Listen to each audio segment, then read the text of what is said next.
Welcome, everyone. Thank you for joining us for another in our series of webinars, trying to help folks get geared up for advocacy by giving you more information about all that's going on in our state and important ministries that are happening across Washington.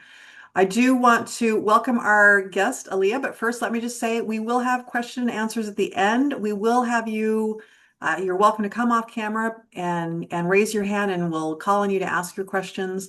We are recording this. It will be available on YouTube. So if you would prefer not to be on camera, we understand, but it's much easier to talk to folks face to face. So I do encourage you to come off camera to ask questions at the end. And with that, let me introduce myself. I am Jean Welch-Hill, Executive Director of the Washington State Catholic Conference. And with me is Tracy Yackley, my coworker with the conference. And we are very grateful to have Aleah with us. Aleah Patulot is the Director of Mission Engagement for Catholic Community Services of Western Washington. Her leadership of Prepares, which means pregnancy and parenting support, and of Project Rachel have allowed her to connect with the suffering of those impacted by abortion and both the joys and the challenges of saying yes to pregnancy and parenting. Aleah is a native of Washington State, a lifelong Catholic, and she and her husband and 4 sons are parishioners at St. Vincent de Paul Parish in Federal Way, and we are grateful to have Aleah join us today. Thanks, Jean. Well, it's really such a blessing to be with you. I feel so honored that the WSCC invited me to speak with you today. And I hope that all the tech works. I hope we have a successful presentation that way. But I just want to introduce, as we get started, this concept and the title of my presentation, Islands of Mercy. Really what I'll be talking about today is how pro-life ministries here in our state, and particularly in Western Washington, are bringing healing and hope to thousands of people. Islands of Mercy, as you might know, is kind of a concept introduced by Pope Francis. So from his Lenten message in 2015, he talks about the church in this way: how greatly I desire that all those places where the church is present, us, especially our parishes and our communities, we become islands of mercy in the sea, in the midst of the sea of indifference. And really speaking to kind of our modern kind of isolationism and disconnection that had in his observation led to a great failing of our societies to care for those who needed the most support. And in particular, today we'll use that framework to talk about what it means to be pro-life and how the ministry of our church is so crucial today. So that is our framework for the day. As an agenda, Jean already provided my introduction, and I'll just share also again that I've been at Catholic Community Services now for about 7.5 years. And before that, I worked in a parish. I worked down at All Saints Parish in Puyallup here in Western Washington as the pastoral assistant for outreach, and have a background in social work and child welfare. So that's kind of where I come from. My faith has been just the central part, though, of my vocation in this work. And I just feel so blessed that I find myself in a position to live my faith by encouraging and inviting other Catholics to live their faiths as well. So we'll briefly touch today on what it means to be pro-life in a post-Roe v. Wade world and the impact that the overturning of that Supreme Court decision had on the landscape in our country. We'll talk then about how Jesus shows us the way, what it means to be pro-life. He always shows us the way. I'll talk then about Prepares, pregnancy and parenting support, and Project Rachel, which, if you don't know, is a ministry of hope and healing after abortion. It's our American Catholic Church's official abortion healing ministry, and those are both Catholic Community Services programs. Finally, we'll talk about growing a discipleship together and what that looks like. But first, of course, I want to offer a prayer for us. And this is a beautiful prayer. It's kind of Prepares' official prayer, and it was a 2023 Respect Life Month prayer, and provided to us by the United States Conference of Catholic Bishops. So I want to invite you to just take a deep breath. For me, maybe it's the first of the day, maybe for many of us. And if you would join me in the name of the Father, and the Son, and the Holy Spirit. Amen. O Blessed Mother, at the angel's word, you went in haste to the aid of your cousin Elizabeth. Although pregnant yourself, you placed her needs before your own. By your example of radical solidarity, teach us to reverence and protect those in need without conditions or expectations. Ask your Son to give us unfailing determination to witness to the profound dignity of every person at every stage and in every circumstance. In that first Eucharistic procession, you carried Jesus to Elizabeth in her time of need. Obtain for us the grace to bring Christ to any expectant mother or parent who is alone or afraid. May our support help them to find hope and strength in the Lord. Amen. And we ask your blessing, Lord, on this time that we have together, and offer our gratitude for the gift of life and for your goodness. Amen. Father, Son, and Holy Spirit. Amen. All right. One of my favorite prayers. Okay. So just very briefly, I want to share a couple of observations about life after the overturning of Roe v. Wade a couple of years ago. For so many in our Catholic and our Christian communities, and so many in our country, it was an answer to a prayer. I want to acknowledge that, that it was a cause for celebration. And you know, really what we have seen though in years after the overturning is unfortunately an increase in abortion, especially in the states where it is still legal. I know that about 60%, maybe a little bit more, nationally, of abortions now are chemical abortions. So they're not done in a clinic, but at home taking medication. And so that had lots of implications for folks like us, people who are through the Ministry of Project Rachel, for example, ministering to people who are suffering alone and at home with an abortion experience. And so I just really also at this point want to say, we're talking about abortion, which is such a painful subject for many people. And I want to acknowledge that people in this meeting have experienced themselves possibly personally with abortion. And then I just want you to know that anytime we talk about it, we have to speak with mercy. And I just want to impart that this is a safe place, and that compassion and the well of mercy, as we talked about in the beginning, never runs out. So I hope that all of us can feel comfortable in this discussion today. Finally, the overturning of Roe v. Wade is also a huge invitation, an invitation to us as people of faith and people who are pro-life to really embrace the fullness of what it means to be pro-life, an invitation to get involved, an invitation to authentically live our belief that every person is precious and that we need to walk with our neighbor. That's just such a part and a continuous part. The seamless garment is a concept that we talk about often in our ethic of life in the Catholic Church. That at every stage, that means, before birth, as a newborn or as a mother who's struggling at any time, that we honor and celebrate life and commit to providing dignity to every life. So that's life after the overturning of Roe v. Wade. And this is the invitation, and it's our discipleship. So I'll just read this briefly. It's from the WSCC Secretariat of Pro-Life Activities. Radical solidarity compels us to come alongside vulnerable mothers in profound friendship, compassion, and support for both them and their preborn children.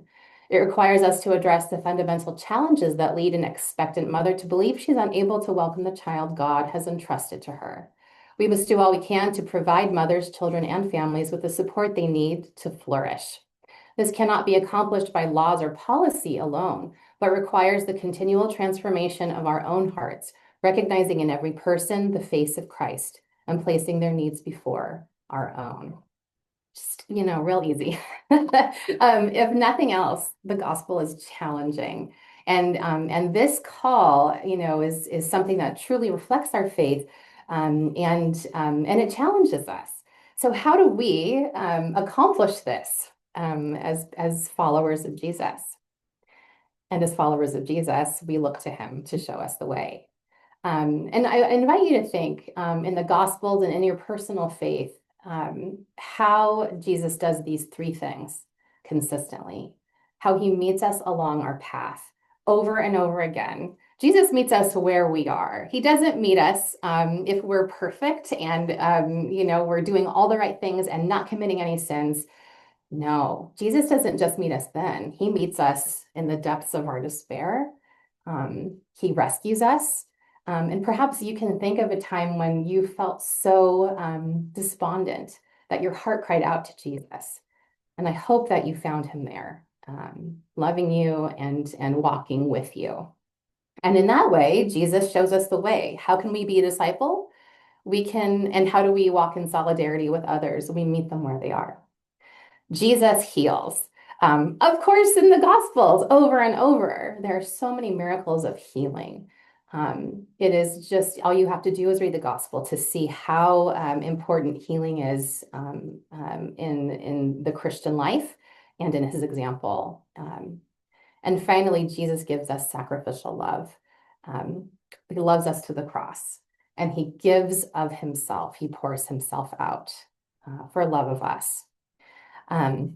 I'll just read this final thing from Radical Solidarity. Inspired by Christ's own example of love, may we enter fully into the fabric of society, sharing the lives of all, listening to their concerns, helping them materially and spiritually in their needs, rejoicing with those who rejoice, weeping with those who weep.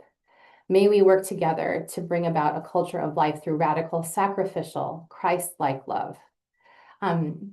I think that quote really sums up those three, pieces, those three themes of Jesus' life on earth. And I hope that it really summarizes also for you personally the love that Jesus has for you. And then to turn that around, the discipleship that we're called to. That final quote that I listed there, John 10, I came so they might have life and have it more abundantly.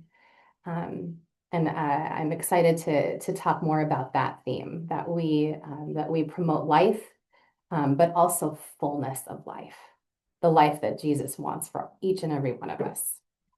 And we can do that in these really concrete ways, and we are doing it in these really concrete ways in these ministries. So Prepares, as Jean mentioned, is pregnancy and parenting support, and Project Rachel, post-abortion healing. Again, those are programs of CCS. That's how we commonly call Catholic Community Services here in Western Washington. And I'll go through a description of those ministries to share how we are walking with our neighbors who need support. I know it's a lot of text, so I'll try to be entertaining. The mission of Prepares is through the unified efforts of the Catholic community in Washington State. The Prepares program offers pregnant women, fathers, and their families unconditional, safe, and nurturing care. So Prepares was launched about 10 years ago, 11 really, in 2014 at the Cornerstone Catholic Conference in Tacoma. Some of you probably remember that event. I know some of you who are in the call were at that first Cornerstone. I was there too. And I was so excited to hear about this concept that there would be a ministry supporting women and families who chose life despite very challenging circumstances and said yes. And that parishes would be invited to wrap around them and to walk with them. And so the vision there is that any woman or family who needed that support could come to her local Catholic parish and be embraced and supported. That is still our vision and our hope that anywhere in our state that a Catholic parish or community could be an island of mercy for someone who needed it. Prepares is established at all three of our Catholic charities agencies in Washington State, Seattle Archdiocese, Diocese of Yakima, and also in the Diocese of Spokane. Across the state, there are about 180 parishes involved in some way with Prepares, which is incredible.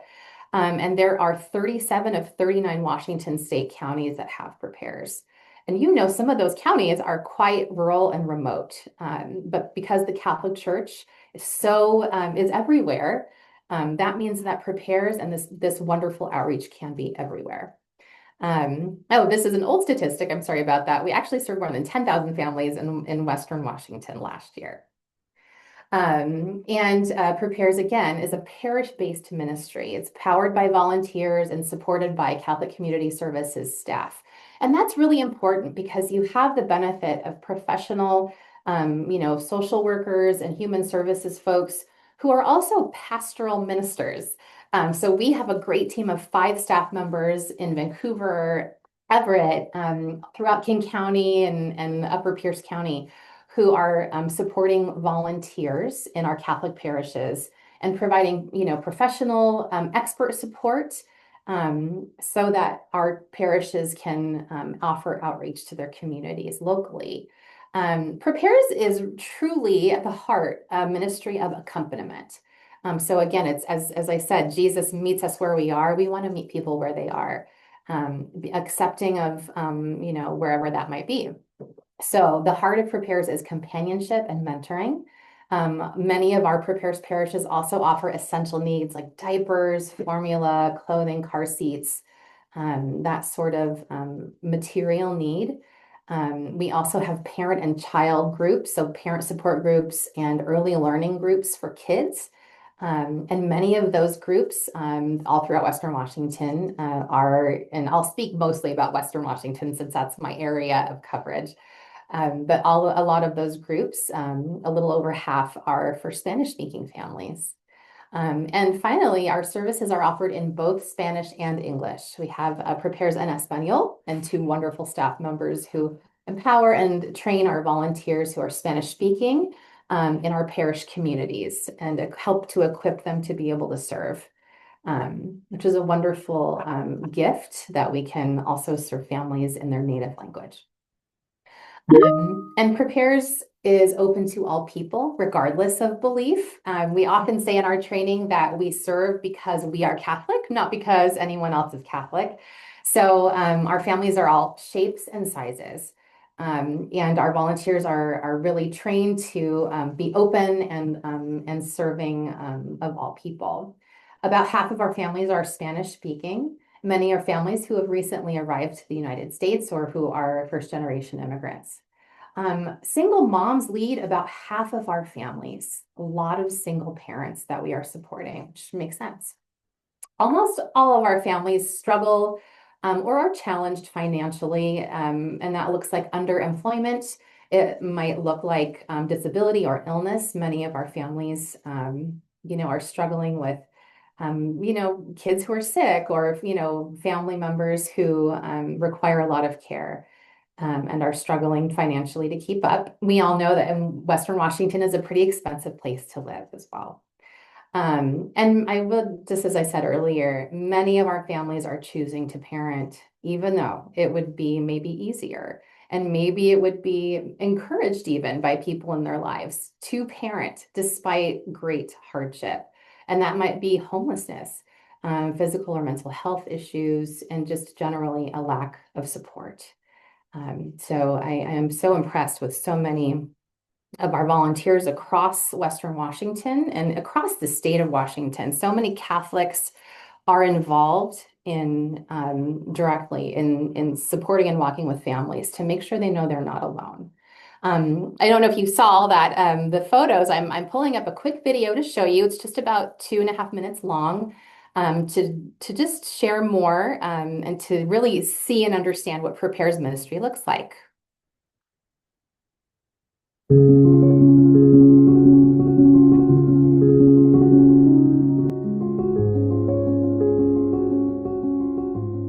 The words that best describe Prepares is grace, faith, and unconditional love.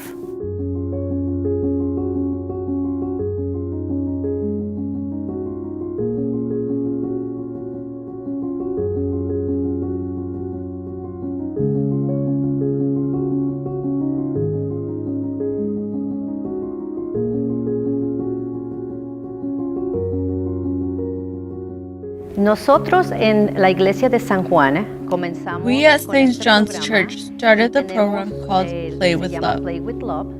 Families come with their children to play. We give them everything they need here in our parish.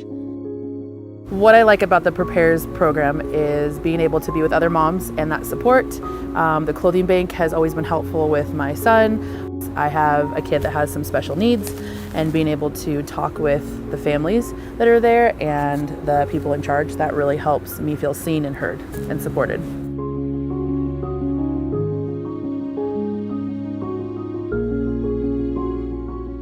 We came from Donetsk region of Ukraine.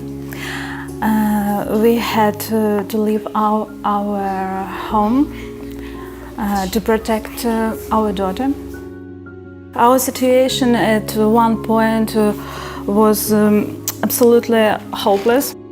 It was Rosemary's attitude, kindness, and humanity that saved me and my daughter.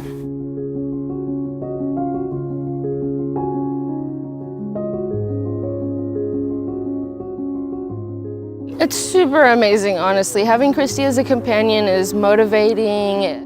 She's kind of like a solid rock for me. They actually also really helped me in determining that I was going to keep Leonidas, because I kind of was questioning that. They just reminded me how great of a mom I am and how much I love them and how much they lift me up, and that Leonidas could only add to that, not take from it. Motherhood has been different than I thought it would be. I just think it's a lot more work to, be a mom, every day learning, and I love it. It's hard, but I love it. Quickly, I feel my role has really tried to be a support to Yesenia. Easing her mind when she's anxious about, expenses, or if the children are sick, or medical pieces. Suzanne came into my life 2 years ago. She's such an amazing person. She's always there to talk to. I need her. She'll listen. So I feel like she's part of my family now, and I love her. There are so many families across the state of Washington that need Prepares ministry. We will get to what the bishops wanted us to do, which is ensure that all families in Washington state can find a Prepares ministry in a parish and have someone walk alongside them in their parenting journey.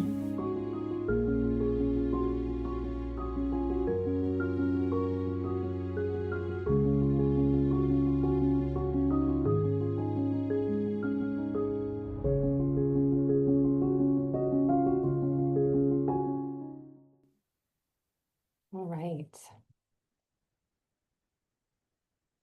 Okay, hopefully you can see that again.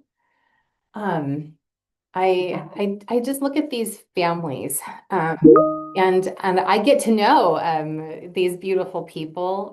There's Olive on the left, who was in the video, and I had the great privilege of actually meeting her when we went down to Vancouver, Washington, to film her for that video. And she has 4 kids. She has an older son, twin girls, and little Leonidas that was in the video.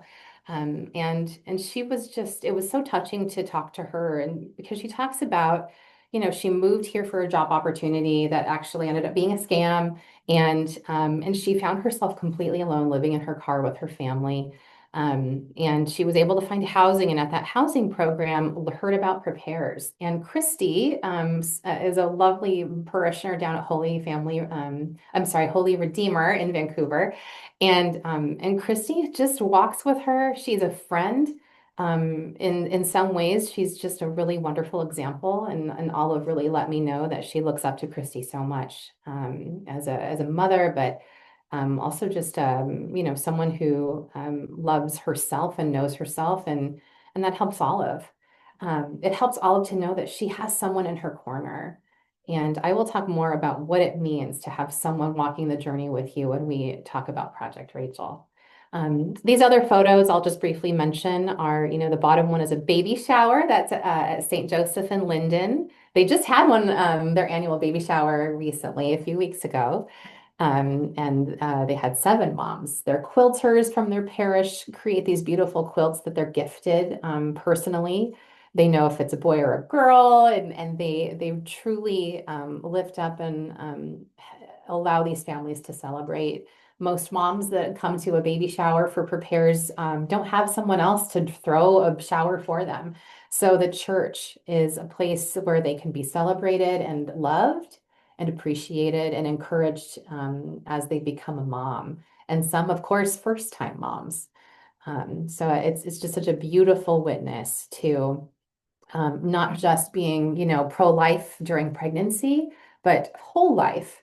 And truly is that solidarity, that radical solidarity that we are called to in our baptism. And finally, the picture above, that's Josh and Shauna, and Damon and Shauna actually was pregnant in this photo. St. Stephen the Martyr parishioners in Renton really came around them when they no longer had housing. They had to find a new place to live after there was a falling out with some family members. And so they, St. Stephen's volunteers helped them figure out a place to apply for jobs. They also worked with a landlord to get them into a special arrangement for renting an apartment. And their Knights of Columbus helped by getting a truck and bringing all these furniture donations to furnish their new apartment. Again, they were lifted up and buoyed in their time of great need by their parish community. So just some really beautiful examples of how Catholic parishes are responding in love to families who need support. And this is just from Father Brian. I'm sorry, I forgot to update this, but he was pastor of Holy Family Kirkland and now is at St. Stephen and St. Anthony Renton, that parish family, and has been a longtime Prepares pastor. And I'll just read his quote. Prepares provide the tangible place to put our faith in the gift and value of every human life in action, taking care and accompanying those in need through hands-on relationship and donations. It takes people from praying for the respect of all human life into practical steps that help us tangibly live out what we pray for. It helps move from rhetoric and debate to simple acts of charity and hope. And that final comment he made, moving from rhetoric and debate, Prepares is truly a place where everyone can come together and get behind supporting a mom who's pregnant or a young family. And so it's a beautiful way that our church can grow together and can be unified in our approach and in our discipleship. Okay, so we're going to move into talking now about Project Rachel. As I said, the seamless garment, the fullness of our pro-life teaching also includes Project Rachel and healing. We have Respect Life initiatives and we have Prepares, and we need to have Project Rachel. I love this quote by Vicki Thorne. She was the founder of Project Rachel. She founded the ministry pretty much immediately after Roe v. Wade, the original Roe v. Wade decision. And she said this at that first Cornerstone conference because she was one of the presenters. She said, anytime we talk about abortion, we also need to talk about healing. We can't leave that out. And it's difficult in many of our parish communities, even it's not talked about healing and mercy after abortion. But it is so crucial that we know that it is there for us. And I'll get into why. So who calls Project Rachel? Who is in need of this ministry? Mostly women call and try to get in touch with our program.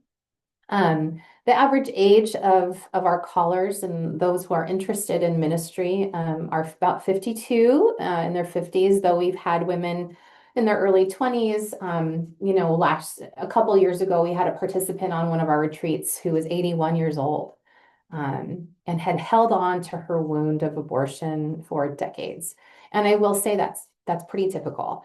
Many of our participants are about in middle age before perhaps they're ready or perhaps something has come up in their own lives to surface that wound. Perhaps that was never healed. Or emotions that were stifled and bottled up but never processed. And that's really the ministry of Project Rachel, is accompanying people who are hurting and helping them to receive the incredible, fathomless mercy of God. It is an incredible ministry. And I also will say that when we often hear from people when significant life events occur, maybe a death in the family or the birth of a new grandchild, a lot of folks who maybe convert to the faith, they end up calling because they want to know what to do with this wound that they've had, and what can the church offer. And the good news is the church can do a lot, the church through the mercy of God. How do they get in touch with us? So Project Rachel Bulletin, announcements, online, sir. A lot of people just Google abortion healing and Project Rachel comes right up. A lot of folks in the confessional with a priest will get that recommendation to attend a retreat. And there are also many therapists and counselors throughout Western Washington here who know of Project Rachel and will refer their clients and patients to the ministry. How do we help? Sometimes the only thing people need is a compassionate and confidential conversation. And we have a wonderful staff member, Fran, who answers that phone. She is someone who's post-abortive herself. She's had an abortion herself, and she can very much relate and be present to the wounds that people contact us with. And our ministry just really gives people an opportunity to tell someone. When I was the Project Rachel coordinator, when I first came to Catholic Community Services, I would hear over and over, I've never told anyone. And these would be folks that maybe it happened in their 20s and they were now in their late 40s or 50s and telling me they'd never told another soul. And really kept it inside for so long.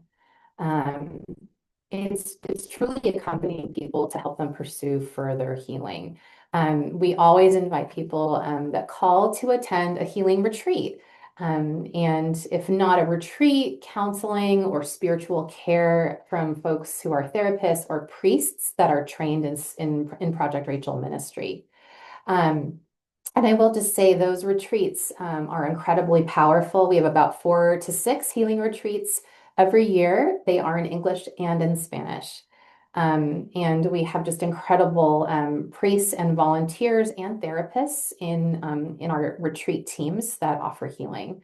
And it is really interesting, Project Rachel lives at Catholic Community Services because it has a clinical aspect. We have therapists are required to be on every retreat as well as priests for that spiritual guidance and pastoral presence. There are sacraments on the retreat. There's Mass and Sacrament of Reconciliation. It is an incredible healing experience again. More than 2,000 people since 1993, when Project Rachel first came to the Seattle Archdiocese, have been served. And I think it's also important, as I said earlier, I recognize that we are all in some ways touched or close to the experience of abortion and the wound. And about 24% of women who have an abortion report that they're Catholic. And about 1 out of every 4 American women have an abortion in their lifetime. It's important to know the healing that is possible and available, and to speak with compassion. I always remember, being bold in our compassion is really important, because we just, we know that people are wounded, and we also know that the mission of our church is to be, again, an island of mercy and healing for everyone. I want to just share briefly these lovely quotes. These are from retreatants that participated with us in the past. And I'll just pull up a video while we pull up a video. Oh, here we go. At the abortion clinic, they told me it was just a mass of cells. And I thought, oh, okay, well, that's not so bad. They tell you that, you just do this and your problem will be over. Well, it was really just the opposite. My problem was just beginning. I felt like I was confined in a deep, dark well. And there was just no way out.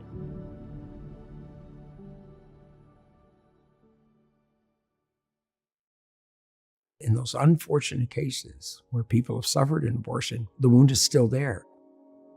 Many women have been laboring under this with hidden wounds for 10, 15, 20 years, as many as 40 years.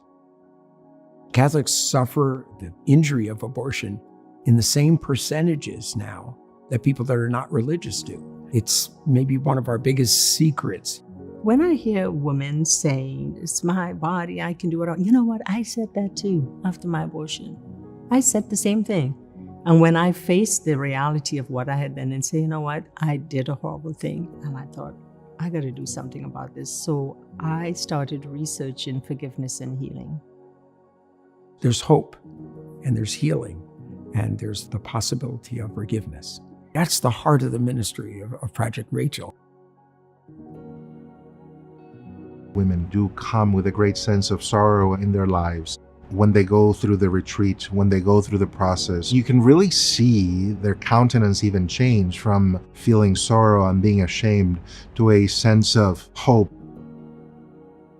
I thought that my abortion was not the issue, but seeking help, the truth came out, and it was really me carrying this toxic burden all those years. I have joy in my life now and love. There's so many women out there who are hurting and they don't know where to go. I would say to them that God healed me. He can do it for you. Project Rachel can make you whole again.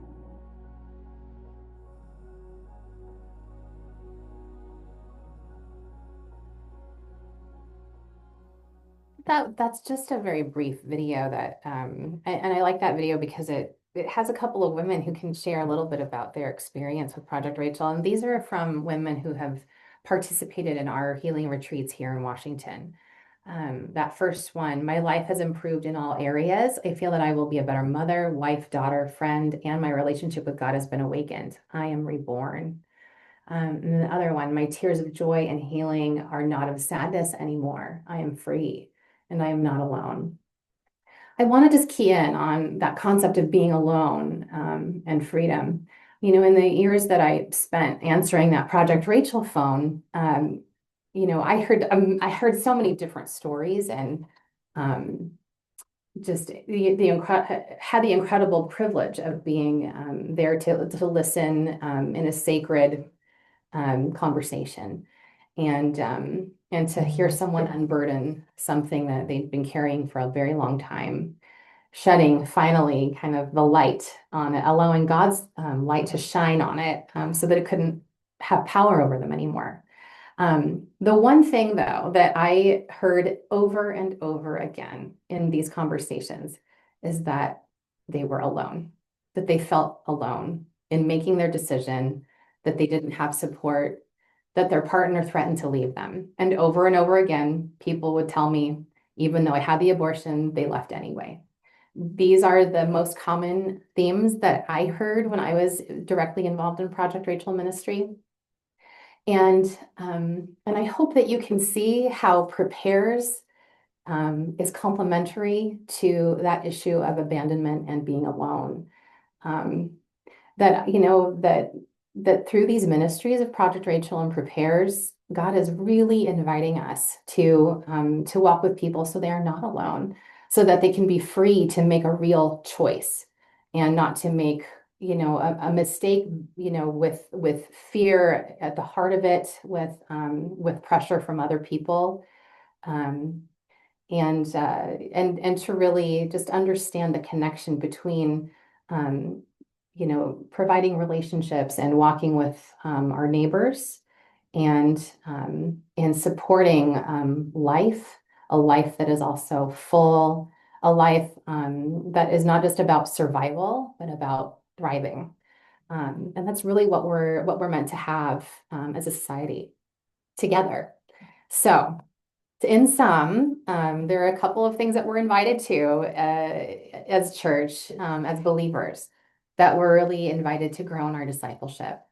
You know, where is God calling us? That we are heralds of God's mercy and unconditional love, But that's what it means to be an island of mercy, I think, that our parish communities can be that we can be that in the places, in our spheres of influence, in the places that we occupy. How are we being heralds of God's mercy and unconditional love? I will say the ministry of Project Rachel and Prepares has brought so many people to the faith because of the witness of love. It is an often, the way that Jesus speaks to the hearts of people in an incredible way to evangelize and bring people into this incredibly deep relationship and loving relationship with Jesus. Finally, the importance of accompanying one another in healing and friendship. That there is something very precious about having even just one person who is in your corner, who is behind you, that truly can make all the difference. It can help someone get to a yes when they are faced with something unexpected and not knowing if they should say yes to parenthood. Even one person who's in your corner can make that difference. I love these just 3 quotes that I want to throw out from some great Catholic people. Knowledge can make one great, but only love can make you a saint. That's Father Mike Schmitz. And to go with that, something that Bishop Eusebio Elizondo here, our auxiliary bishop here in Western Washington, he always says, we don't need social workers, we need disciples. And I always kind of, twitch at that because I'm a social worker. I have been a social worker. But he is right that we don't just need social workers. We need more than that. We need that love that Father Mike is talking about. We need true discipleship. It's truly even more than human services can take care of it, or even more than that, just giving someone a pack of diapers. That's not what we need. What we really need are disciples who will accompany and walk with people. And I love this quote finally by Blessed Frederick Ozanam. He's one of the founders of the St. Vincent de Paul Society. Love accomplishes what justice alone cannot do. It breathes life into any effort we make to promote social justice. We need love at the heart of it. Okay, so I know we're running up against our 1 o'clock time. I just want to share a few ways that you can go forth and maybe invite you to think about these things as you reflect on the next steps or what you heard today. I want to invite you to pray and discern. How is God calling you closer to Him and to His people? That's where God is. That's one of our staff members. She always likes to say, God, you will find God if you go to His people. And that really results in grace and your discernment and living your faith. And then I hope that your prayers, that we can have your prayers for these ministries, but also that they help you discern what God is calling you to do. I have great discernment prayers and resources if you're interested. I invite you also to think about talking to your pastor and other leaders about outreach at your parish. How can you make your parish an island of mercy? The local Catholic parishes have such an important role in our communities. I know this from personal experience that the churches where people will call if they need help, even if all we can do is just give a hug and warmth and love and acceptance, that's enough. But Catholic parishes are doing some of the most incredible, impactful grassroots outreach and service to neighbor in our state. I just, invite you to think about what is your parish doing to respond to the cry of those in need, especially in need of hope. I want to also invite you to share, of course, your time, talent, and treasure, and to be good stewards of those things as a volunteer and or a donor. Of course, you're gifted with unique charisms that you are able and invited to use to love and evangelize the world around you. If you are interested in volunteering in any capacity in any of these ministries that we've talked about today, please do get in touch. And finally, share the good news with family and friends. There's so much goodness to share about what the church is doing and how we're living our pro-life beliefs. And so I just want to encourage you to share about these ministries with your loved ones, follow us on social media, join our newsletters, etc. And you can do all of that by getting in touch with me. I'll put this up at the end. This QR code will take you to our Prepares for Life website. That's our statewide Prepares website. And then I just want to kind of close with these lovely quotes. I don't know, I haven't had a chance to read the entire apostolic exhortation from Pope Leo, his first exhortation for us. But I found it to be very inspiring. Dilexati, I have loved you. A church that sets no limits to love, that knows no enemies to fight, but only men and women to love, is the church that the world needs today. And here he talks about hope. Through your work, your efforts to change unjust social structures, or your simple, heartfelt gestures of closeness and support, the poor will come to realize that Jesus' words are addressed personally to each of them.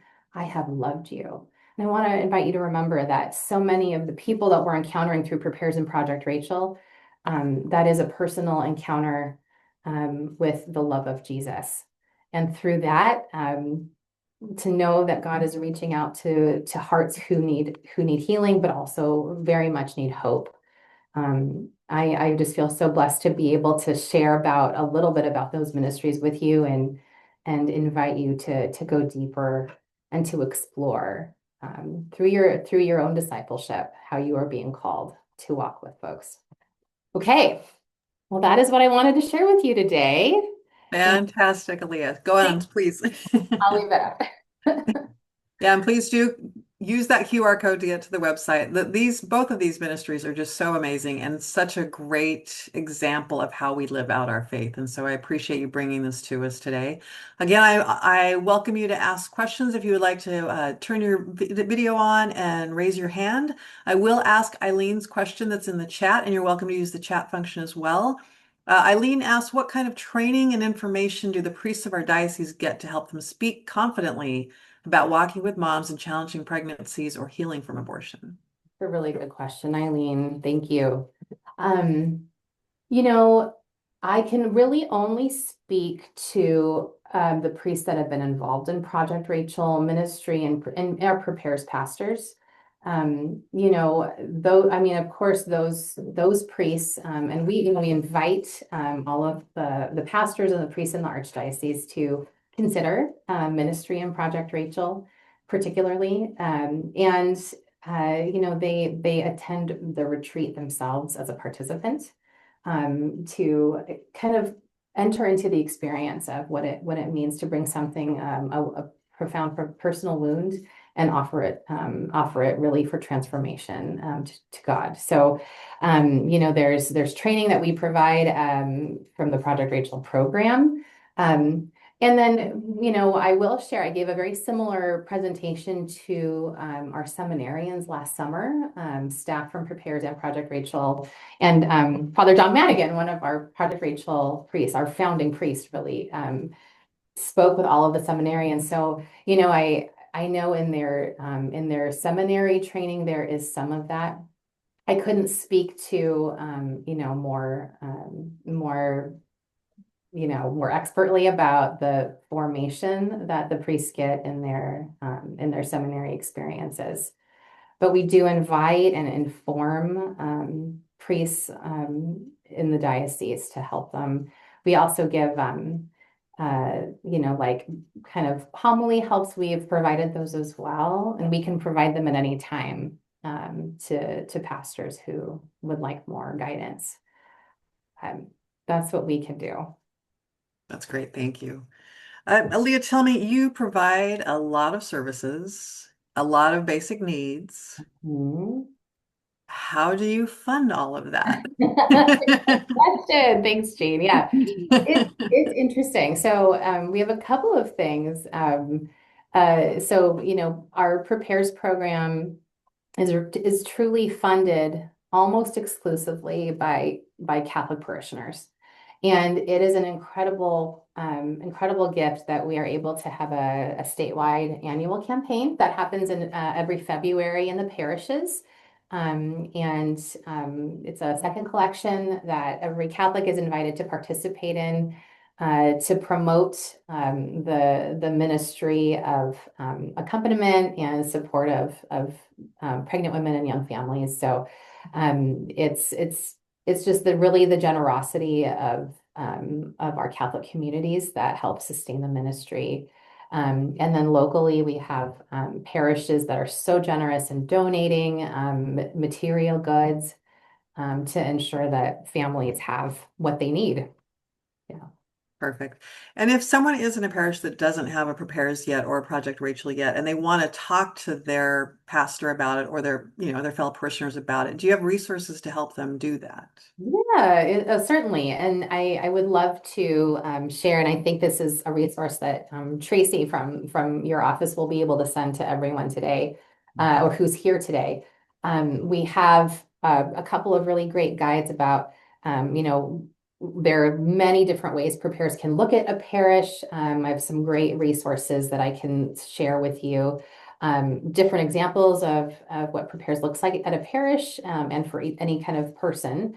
And then we have lots of resources. We have brochures and posters and little calling cards for Project Rachel. So if there are materials that anyone would want to share with their pastors or with their parish staff, I can send I can send hard copies. I can send digital as well. But we have lots of great resources. I would definitely go to that Prepares for Life website. We have a lot of printable resources there. But again, would love to hear from anyone if you would like resources to learn more or to share more with your parish communities. Perfect. Thank you. And then, so WSCC is all about advocacy. So I know you get most of your funding through parishioners, but are there, coming up in the 2026 session, are you aware of any concerns, policy or funding wise, that we can be aware of and join in advocacy with CCS and Catholic Charities across the state to help preparers? Certainly. And I'm not like very up to date on legislation that might be coming up, but I will say that I know this last state budget session, it was very difficult for them to make cuts. They made some significant cuts, of course, to human services. And we are anticipating really painful federal cuts as well for Catholic Community Services and other service providers. I will just say, Catholic Community Services in Washington State, I think, is the largest provider of service to folks aside from the government itself. And so we have a lot to be proud of, and more than 100,000 people are served with just with CCS alone here in Western Washington. So we are always, watching to see how our programs will be funded. A lot of our programs serve folks who are homeless, particularly here in King County. We have lots of housing, permanent housing programs across the state. Behavioral health professionals, therapists, all who are really serving the most vulnerable people in our state, and plenty of families, young families who are receiving, food benefits, etc. I would just say that when, especially your office, Jean, when there are advocacy alerts, I hope it helps to hear that supporting, even a bill that funds the Housing Trust Fund, for example, in Washington State, that translates into families that we see every day, that we're working with every day, who have maybe they're in their car, and funding that could be the difference between a family with we've had newborns living in their cars, and we're struggling to find a way to get them is there anyone that could house these families? It is just so crucial to fund these programs so that agencies like Catholic Community Services can protect families and can give them a chance. First to survive, right? And then to thrive and to accompany them. So that's what it's all about. And I just appreciate all the opportunities you guys give us to inform our legislators about the true needs that families have. And I hope that everyone here will join us in that. Our voices are so important. Oh, I absolutely agree with that, of course. And I think 2026 will be another crazy budget year. And so there will be lots of opportunities. So if folks are not signed up for our advocacy network, please go to wacatholics.org and sign up so you get those newsletters and advocacy opportunities. One more question here from Kathleen. Does Prepares work with any of the pregnancy resource centers like 3W or Next Step? Those are run by Catholic staff and volunteers. Yes, thank you for asking, Kathleen. Those are some of our favorite partners. All of our parishes have probably like a local pregnancy resource center that they can refer families to, but they also receive referrals from those organizations. Some of our parishes who might not be distributing like diapers or resources personally might support a pregnancy resource center that's already providing that service in the community. So, Prepares can really kind of fit and adapt into the needs of a community. And especially, we don't ever want to really duplicate services that aren't needed. So we are very happy to be supportive of all of those pregnancy resource centers that are doing wonderful work. And we're happy to provide ongoing support to families who maybe come through their doors and need ongoing relationship with a caring community. So it's a great question, and we're very happy to be partners with many of our pregnancy resource centers, like 3W as well. Yes. Excellent, thank you. Any final questions? I'll give folks a second here to raise your hand or write something. And if not, thank you so much, Aleah. This was so informative, and I'm glad we got the opportunity to chat with you about both of these projects and all of the work that CCS is doing. And again, Prepares is statewide, so if you're not from Western Washington, know that your Catholic Charities entity also has Prepares, and it's in parishes near you. And then hopefully you'll be inspired to help Prepares in any way that you feel you possibly can. So thanks again, Aleah, for joining us. Yeah, my pleasure. All right, we'll see you next time. Hey, thank you.